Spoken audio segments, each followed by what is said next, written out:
This week we got to look at the Assembly and Senate budget bills, which are actually fairly close to the governor's spending plan. However, there are a few key differences, and these are sure to spark some fairly heated battles in the coming weeks.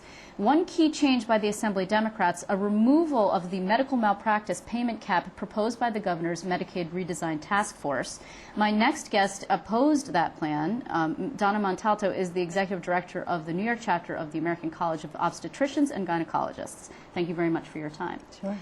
When I say that you opposed it, actually, this is new for you, right? This is not a position that you initially held. So what was it that helped get you to this place? So we are supporting the governor's proposal now, and we just came out actually yesterday with a full-blown, analysis of the proposal. The reason we're going forward is because the cap is very important to us, and we recognize that the rates for OBGYNs have been escalating for 25 years, and we need to do something to keep OBGYNs in practice. And so the cap is really the only thing that's going to do that. Back in 1991, ACOG proposed a no-fault compensation program for neurologically impaired infants. Those are kids who were born with cerebral palsy. And we pushed very hard during the MRT, the Medicaid Redesign Team plan, to have that no-fault proposal included in the governor's proposal. I just have to, I can't help, I'm sort of smiling a little bit. Yeah. I can't help but no, we're talking about, first of all, it's like deja vu all over again. MRT, right, Medicaid redesign, Yes. and the governor was Mario Cuomo, That's right? correct. So we're talking about an issue that is so intractable and really emotional for people, and also we're talking about a lot of money. So it's been since 1991 that you've been working on this particular issue. It has been, and Mario Cuomo was the champion of our proposal initially. And again, that's a proposal to help kids who are born with things like cerebral palsy. There's no known cause for that kind of neurologic development. In most cases, in over 90% of the cases, it could be something that happens prenatally, it could happen during delivery or in the postpartum period. And so as a result, we've been pushing for really systematic changes to the tort system so that when a child is born with neurologic impairment, we set up a program for them so they have a lifetime of care, a lifetime of expenses paid for, just everything that the family could possibly need. Well, the problem here is that, as I said, it's so emotional that the people on the other side who say, if you cap these payouts, then when there is, not necessarily in a case of CP, but even an accident, a mistake by a doctor, and a child is enormously hurt and spends the rest of his or her life essentially needing a very expensive care, if you cap at $250,000, then people are not going to be able to afford to take care of their children for the duration of their lives. Yeah.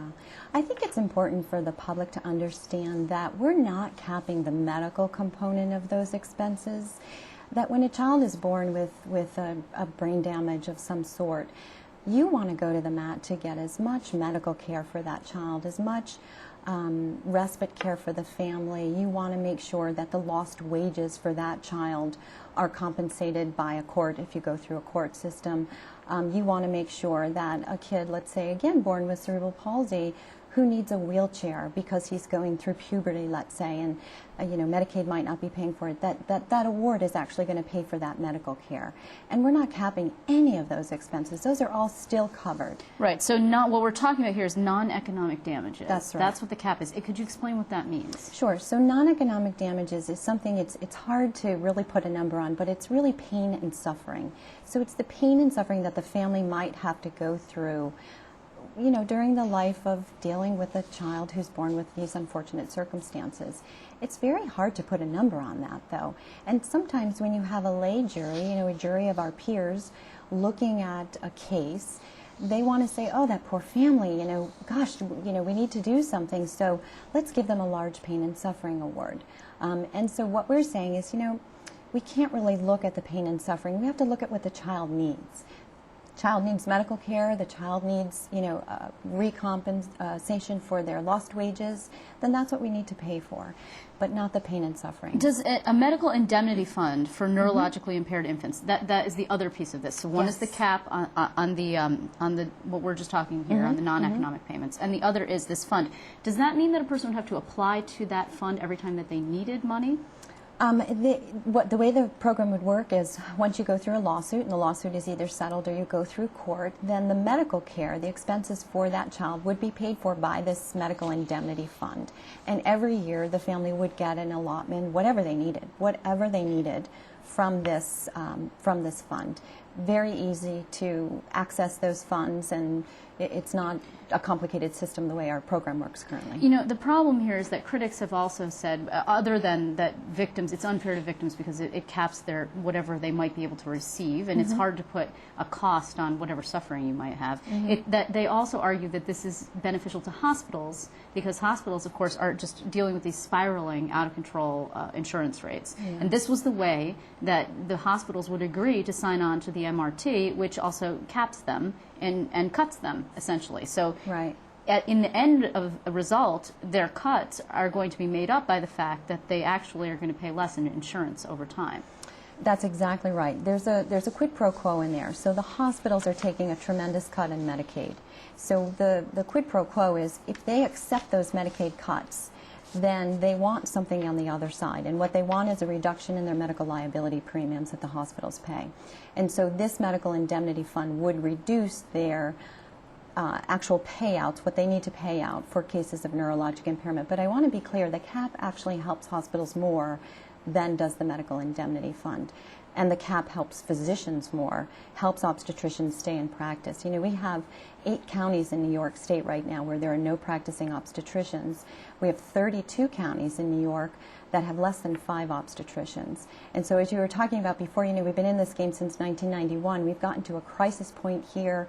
We have potentially 12,000 deliveries in the Bronx that may not be covered. Right. I mean, we're at a point now where something has to be done. So the cap definitely is going to help, and the indemnity fund is definitely going to help, but the cap helps both hospitals. But I guess what it sets up for is this argument, which is really unfortunate. Is it a fair trade-off, right? Because hospitals don't have a face the way a mother with a child who is suffering has a face, right? And the child has a face. And so to say this helps hospitals and their bottom line, so we can keep hospitals open, which people want, so we can keep doctors who deliver babies employed, which is what people want. I mean, you showed me the practice rates are astronomical if you are in fact being able to do a C-section. If you don't want to do a C-section, your rates go down enormously.